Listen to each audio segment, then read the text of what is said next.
Artica Duwan News Update.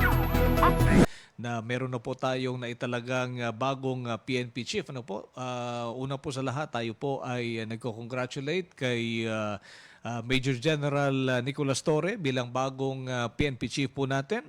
At ngayon po ay dahil magkakaroon po ng chain of leadership, hindi po natin maiwasan na tayo po ay magpasalamat at mag-recognize sa naging performance at accomplishment po ni General Marbil, no? Yung sinundan po ni General Torre na PNP chief po natin.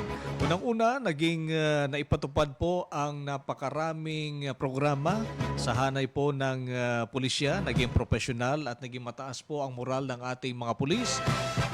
Respeto po ang human rights at rule of law sa kampanya po sa laban sa kriminalidad at illegal na droga, at naramdaman po ng ating mga komunidad na sila po ay ligtas. At higit sa lahat, tayo po ay nagbibigay ng papuri at pagkilala sa naging motto po ng kanyang termino, kung saan sinasabi po, ito po yung motto ng kanyang termino ni General Marbil: sa bagong Pilipinas, ang gusto ng pulis, ligtas ka.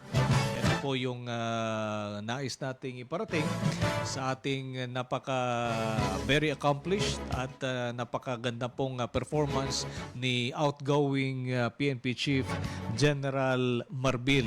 Alright, maraming salamat po sir.